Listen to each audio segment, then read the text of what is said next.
Therapy is cheaper than prison, allegedly. I started therapy because jail has a waiting list. My therapist asked how my childhood was. I said, "Do you want the short version or the police report?" She wrote a lot. She asked if I have trouble trusting people. I said, "No, I trust everyone equally until they prove me right." She nodded like that cost extra.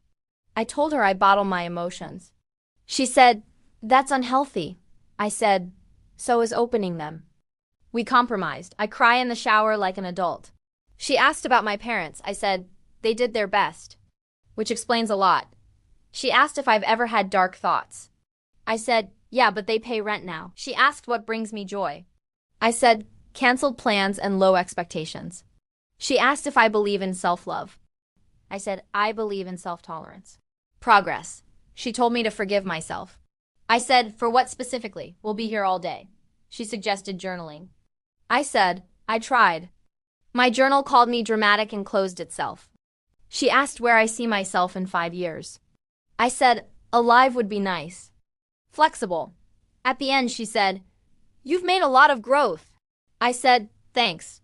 Trauma builds character. Too much character." She handed me the bill. That's when I realized therapy isn't about healing. It's about paying someone to nod while you confess crimes emotionally.